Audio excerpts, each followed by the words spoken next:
Good morning विद्यार्थी मित्रों। धोरण 4 विषय आसपास पर्यावरण पाठ 11 वाणी में आ पाठ में આપણે અગાઉના લેક્ચરમાં પેજ નંબર 88 છે તેની વિગત જોઈ ગયા। આજે આપણે પેજ નંબર 88 ઉપર નીચેના જે બે પ્રશ્ન છે તેની ચર્ચા કરીએ। ચાલો વાત કરીએ આ વૃક્ષ પર રહેતા પ્રાણીઓના નામ લખો। એટલે કે તમારી આસપાસ જે વૃક્ષો છે તેમાં તેના ઉપર કેવા કેવા પ્રાણીઓ રહે છે તમારે તેના નામ લખવાના છે। તો વૃક્ષ પર રહેતા પ્રાણીઓ ચકલી, પોપટ, કાગડો, મોલો વગેરે। આમાં તમે સમડી, ઘુવડ જે તમને અત્યારે તો જોવા મળતા નથી પણ આ બધા પક્ષીઓ છે તે પણ વૃક્ષ પર રહે છે। તમે કોઈ મોટા વૃક્ષને નીચે પડેલું જોયું છે? તમે તે જોયું ત્યારે શું વિચાર્યું?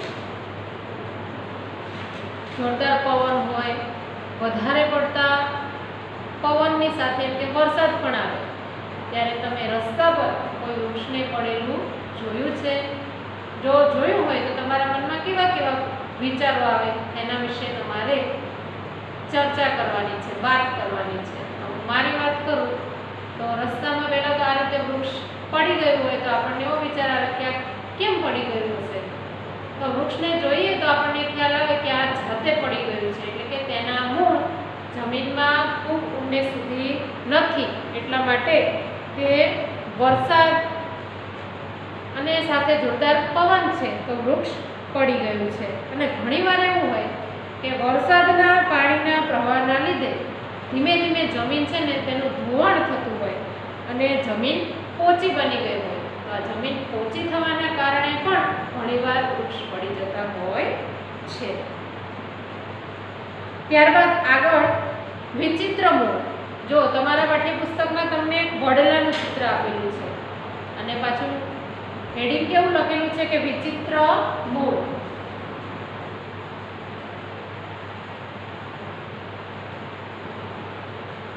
केम आवुं कह्युं हशे? तो तमे वडलानुं वृक्ष तो जोयुं हशे अने तमे चित्रमां पण जोई शको छो के जे वडलो छे तेनी वडवाईओ लटके छे। એટલે કે વડલો એ એવું વૃક્ષ છે જેને વડવાઈઓ હોય છે અને આ વડવાઈઓ બધા પકડીને ઘણા ઝૂલા ઝૂલતા હોય છે। તો સૌથી પહેલા આપણા મનમાં એવો પ્રશ્ન થાય કે વડવાઈઓ કોને કહે છે?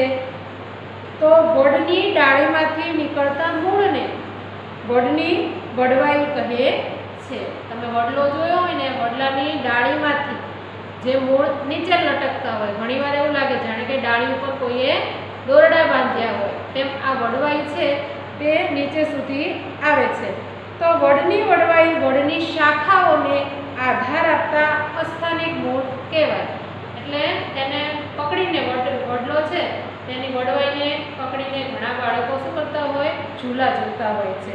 તો વડ એ એવું વૃક્ષ છે જેને જમીનમાં મૂળ તો છે પરંતુ તેની ડાળીઓમાંથી પણ આ વડવાઈ એટલે જે આપણને મૂળ જેવી લાગે તે વડવાઈઓ પણ નીચે સુધી ફેલાય છે।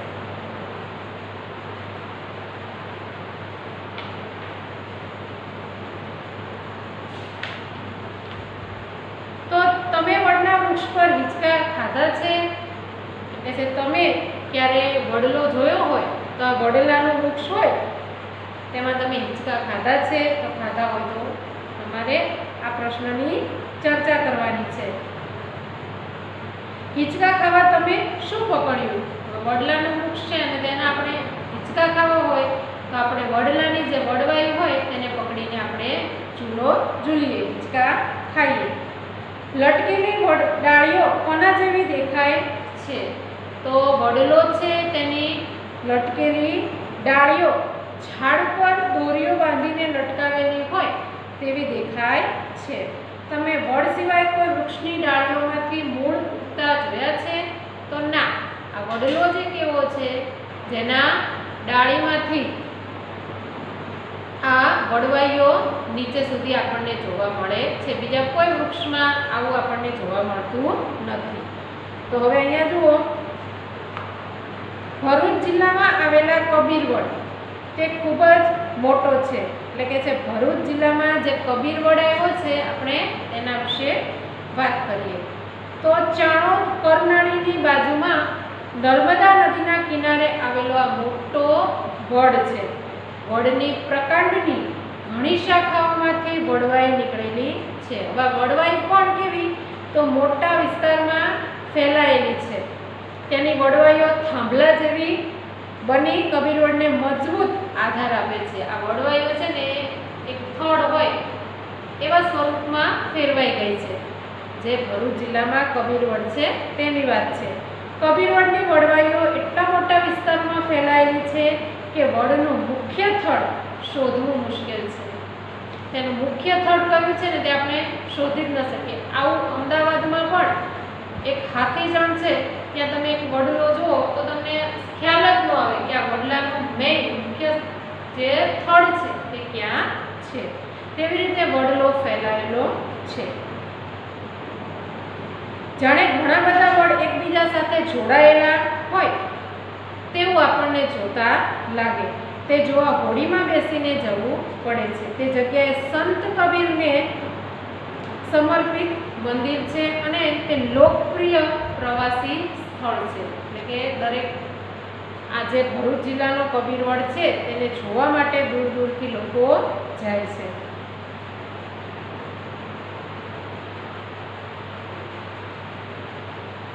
ચાલો પ્રવૃત્તિ કરીએ. જો અહીંયા પાઠ્યપુસ્તક પેજ નંબર 89 પર તમને એક પ્રવૃત્તિ કરવા માટે આપી છે. તો દરેક મિત્રોએ આ પ્રવૃત્તિ કરવાની છે. કઈ રીતે કરવાની છે તે આપણે જોઈએ. તો 3-4 મિત્રો જૂથમાં ભેગા થાઓ. તમારા મિત્રો અને તમે ભેગા થાઓ. અહીં આપેલી યાદી પૈકી કોણ શું શું લાવશે તે કહો. અહીંયા તમને કેટલીક વસ્તુઓ લાવવા માટે કહ્યું છે. મગ, ઘઉં, બાજરી, રાઈ, ચણા અથવા રાજમાના દાણા અને પીંજેલું રૂ. અહીંયા તમને જે સામગ્રી આપી છે તે સામગ્રી તમારે લાવવાની. દરેક એક જૂથ ફક્ત એક પ્રકારના બીજ સાથે કામ કરશે. ફક્ત એક જ પ્રકારના બીજ સાથે એટલે શું કે તમે બાજરીનો દાણો લીધો હોય તો તમારે બાજરીનો દાણો જ લેવાનો. 3-4 મિત્રોનું તમારું એક જૂથ છે. જો તમે રાજમાનો દાણો પસંદ કર્યો છે તો રાજમા લેવાનો. મગ છે તો મગ. કોઈ પણ એક જ પ્રકારનું બીજ તમારે અહીંયા પસંદ કરવાનું છે. આખી રાત થોડા બીજ આખી રાત પાણી ભરેલા વાટકામાં ડુબાડેલા રાખો. હવે શું કરવાનું, તમે જે બીજ પસંદ કર્યું છે તેને તમારે રાત્રે એક વાટકામાં પાણી ભરેલા વાટકામાં તેને ડુબાડીને રાખવાના, એટલે કે પલાળવાના એમ. પીંજેલા રૂને લઈ ભીનું કરો. હવે શું કરવાનું, રૂ લેવાનું અને પણ કેવું હોવું જોઈએ, પીંજેલું. તો પીંજેલું રૂ હોય તેને તમારે ભીનું એટલે કે પલાળવાનું. તે પ્યાલાના મોં પર મૂકો. હવે આ જે પલાળેલું રૂ છે ભીનું રૂ છે તેને તમારે પ્યાલો એટલે ગ્લાસ જે તમે લીધો છે તેના મોઢા ઉપર વ્યવસ્થિત રીતે ગોઠવી દેવાનું છે અને તેના મોં પર રબર બેન્ડ અથવા તો દોરીની મદદથી કસીને એટલે કે ટાઈટ બાંધવાનું છે. ડુબાડેલા બીજ પાણીમાંથી કાઢી અને રૂ પર મૂકો. હવે તમે આખી રાત જે બીજ વાટકીમાં પલાળ્યા હતા, ડુબાડ્યા હતા, તેને તમારે હવે શું કરવાનું છે, આ તમે ગ્લાસ ઉપર જે પીંજેલું રૂ છે તેને કસીને બાંધ્યું છે તેના ઉપર તમારે આ પલાળેલા બીજ છે તે મૂકવાના છે. તમારે ધ્યાન રાખવાનું કે રૂ સુકાઈ જાય નહીં. અને તમારે શું ધ્યાન રાખવાનું કે રૂ છે ને તે પલળેલું જ રહે, એટલે વારંવાર તેને પાણી છાંટતા રહેવાનું. હવે પછીના 10 કે 12 દિવસમાં થતા બદલાવનું અવલોકન કરો. હવે તમારે 10-12 દિવસ સુધી સતત તમે જે આ પલાળેલા રૂ ઉપર તમે જે આખી રાત પલાળેલું બીજ મૂક્યું છે એનું તમારે ધ્યાન રાખવાનું છે. તમે જોયું કે બીજમાંથી અંકુર બહાર આવી ગયા. હવે તમે જો બાજુમાં તમને આકૃતિ પણ આપી છે તો તમે થોડા દિવસ પછી જોશો તો બીજ છે ને તેમાંથી અંકુર બહાર આવેલું હોય તેવું તમને લાગશે. ચોથા અને 8મા દિવસે અંકુરિત થયેલ બીજ કેવા લાગતા હતા તેના ચિત્રો દોરો. હવે તમારે ચોથો અને 5મો દિવસ હોય ત્યારે તમારે જોવાનું કે આ બીજ છે ને તે કેવા લાગે છે, અને જેવા લાગતા હોય તેવા ચિત્ર તમને પાઠ્યપુસ્તકમાં આ રીતે જે બે ચોરસ આપેલા છે, દિવસ 4 અને દિવસ 8, તેમાં તમારે તેનું ચિત્ર દોરવાનું છે. તમારી નોટબુકમાં લખો. હવે તમારે જે પ્રશ્નો છે તેના જવાબ તમારે તમારી નોટબુકમાં લખવાના છે, બરોબર? તો પહેલો પ્રશ્ન છે, બીજને ડુબાડ્યા પછી તેમાં શું બદલાવ આવ્યો તેનું તમે અવલોકન કર્યું. તેને સૂકા બીજ સાથે સરખાવો અને લખો. એમ કે છે તમે બીજને પાણીમાં આખી રાત ડુબાડ્યું, પલાળ્યું, પછી તમે એક ગ્લાસ લીધો, આ ગ્લાસના મોં પર પીંજેલું રૂ રબર બેન્ડની મદદથી બાંધ્યું, તેના ઉપર તમે જે બીજ પલાળ્યું હતું તેને મૂક્યું અને સતત તમે 8 થી 10 દિવસ સુધી તેનું ધ્યાન રાખ્યું. હવે તમે જોશો તો તમારી પાસે જે સુકાયેલું બીજ છે કે તમે તમારા ઘરમાં જે બીજ છે તેમાં, અને તમે જે આખી રાત પલાળીને બીજ 7-8 દિવસ સાચવ્યું છે અને તમે તેની જે ધ્યાન રાખ્યું છે તેમાં તમને શું ફેર દેખાય છે તે તમારે નોંધવાનો છે, બરોબર?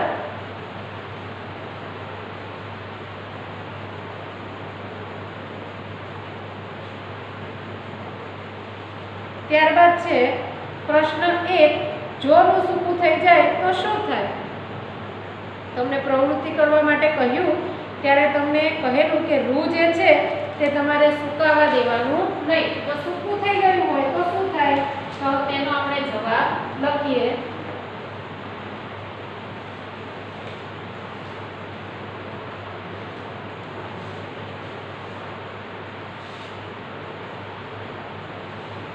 જો રૂ સૂકું થઈ જાય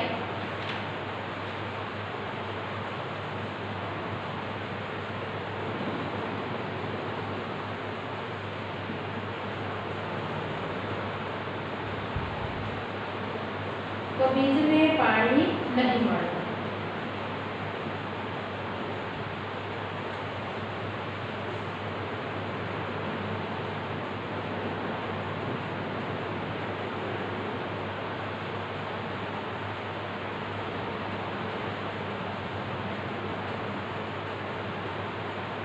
અને છોડ સુકાઈ જશે.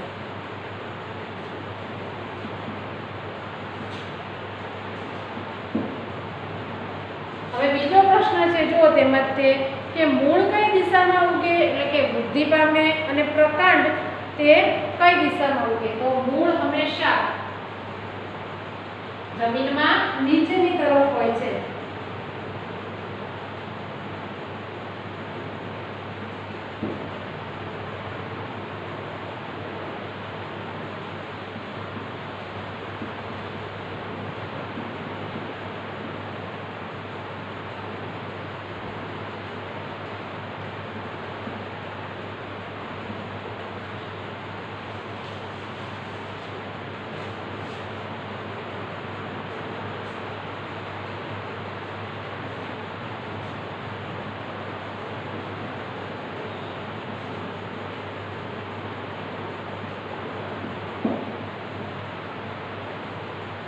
એટલે કે તમે જે બીજ છે તે તમે જોશો તો તેના મૂળ તે નીચે હશે, પ્રકાંડ એટલે ઉપરનો ભાગ છે તે જમીનની ઉપરની દિશામાં હોય છે. તો અહીંયા તો મૂળ હંમેશા નીચેની દિશામાં, એટલે આ રીતે તમે અહીંયા એક આ બીજ છે તો આ તેના મૂળ છે અને અહીંયા તેનું પ્રકાંડ છે.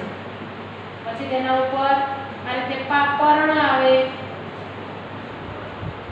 બરોબર? આ રીતે તો તમે જોઈ શકશો કે જે મૂળ છે તે જમીનની નીચેની દિશામાં હોય છે અને તેના પ્રકાંડ તે ઉપરની દિશામાં હોય છે. એટલે તમને વિકાસ પામેલો જે ભાગ છે તે તમને ઉપરની દિશામાં જોવા મળે છે. પ્રશ્ન 3 છે, રૂના ટુકડામાં છોડ કેટલો ઉગે છે? તો જે રૂનો ટુકડો છે તેમાં છોડ અંકુરિત થાય છે પરંતુ વધુ મોટો થઈ શકતો નથી.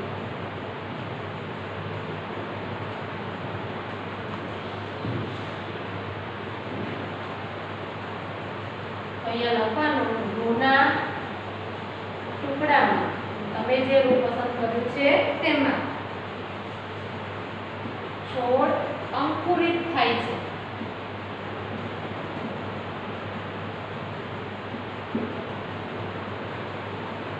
પરંતુ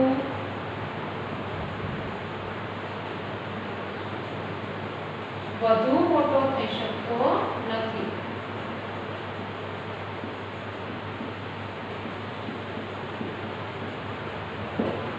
જો રૂની જગ્યાએ તેને જમીન મળી હોય તો તે વધુ વિકાસ પામી શકે, પણ અહીંયા તો રૂ છે, જ્યાં સુધી રૂમાં ભીનાશ છે ત્યાં સુધી છોડ અંકુરિત થાય છે, પરંતુ તેનો વધુ વિકાસ થતો નથી.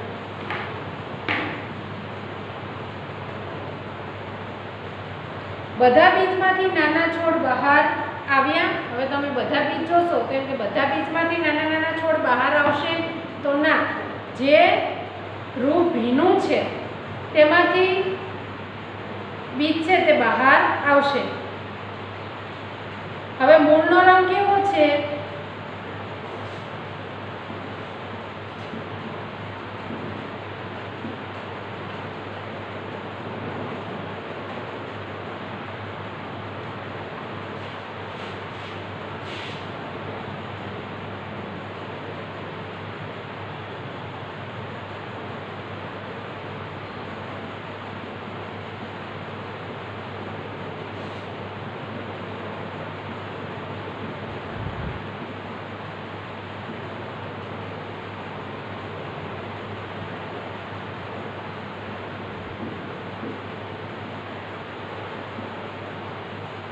હવે મૂળનો રંગ તમે જોશો તો મૂળનો રંગ સફેદ છે. કેમ?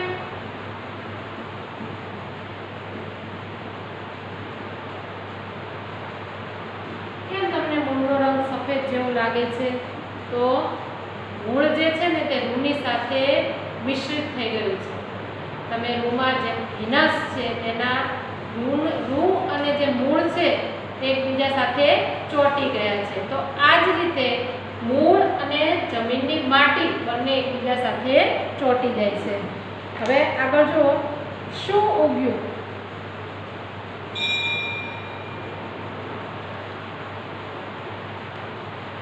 તમે મૂળ પર કોઈ રેસા જોયા? આગળ પ્રશ્ન છે કે તમે મૂળનો રંગ જોયો કે તે સફેદ છે, શાના કારણે? તો રૂના કારણે. હવે એમ કહે છે તમને મૂળ પર કોઈ રેસા દેખાણા? તો હા, તમે જોઈ શકશો કે મૂળ છે ને તેના ઉપર રૂના રેસા ચોંટી ગયા હશે.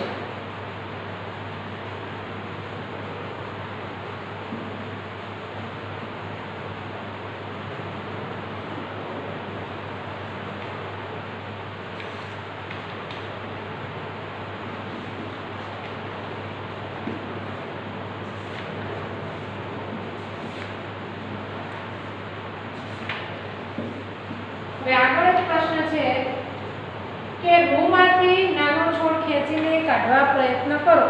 તમે તેને ખેંચીને કાઢવા સક્ષમ છો? કેમ? તો જો રૂમાંથી નાના છોડને ખેંચીને કાઢવા પ્રયત્ન કરીએ તો છોડ છે ને તે રૂથી છૂટું પડતું નથી. એટલે કે રૂની સાથે તે ચોંટી ગયું છે એટલે તે રૂથી છૂટું પડશે નહીં. તો અહીંયા આપણે લખવાનું રૂ છોડની સાથે ચોંટેલું રહે છે એટલે કે અલગ થતું નથી. તો અહીંયા તમે ટૂંકમાં લખી શકો રૂ છોડની સાથે ચોંટેલું રહે છે, તે અલગ થતું નથી. તમે જોયું રૂને મૂળ જેવી રીતે જકડી રાખે છે. તમે વિચારો, મૂળ જમીનને પણ આ જ રીતે જકડી રાખે છે. તમારા મિત્રએ ઉગાડેલા છોડને પણ જુઓ, એટલે કે તમારો જે છોડ અને તમારા મિત્રનો જે છોડ, બંને છોડને તમે વ્યવસ્થિત રીતે જુઓ અને તેનું અવલોકન કરો. હવે શું ઉગ્યું? અહીંયા જો એક પ્રવૃત્તિ છે. આરીફા અને રૂપાલીએ ઉપરની પ્રવૃત્તિ કરી. તેમણે ધરું ઉગેલું જોયું. જ્યારે પૂછવામાં આવ્યું તેમણે શું ઉગાડ્યું છે, ઉગેલી વસ્તુ વિશે તેમની પાસે અલગ જ યુક્તિ હતી. અરીફાએ યાદી બનાવી. પાંદડા, લીંબોળી, કળી, કુરકુરીઓ, ખીલીઓ, માછલી.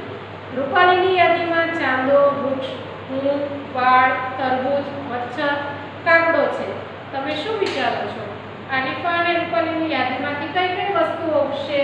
તો અહીંયા તમને કેટલીક યાદી આપી છે, તેમાંથી આપણે કઈ કઈ વસ્તુઓ ઉગશે તે આપણે જોઈએ.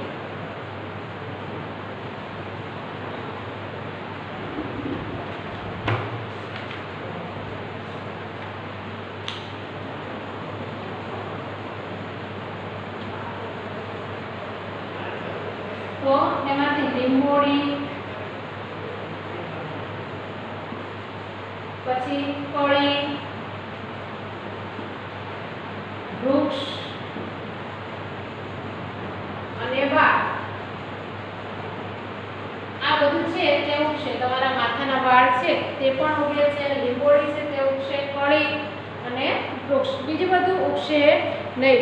તમે જે વસ્તુ ઉગી તેને તમારી પોતાની કેમ નથી બનાવતા? હવે તમે એમ કે આમાં વધારાની વસ્તુઓને એડ કરો, તો કઈ કઈ વધારાની વસ્તુઓ તમે એડ કરશો? તો તમે એમાં વધારાની વસ્તુઓ લખી શકો પાઠ્યપુસ્તકમાં કે લીંબોળી સાથે ગોટલી,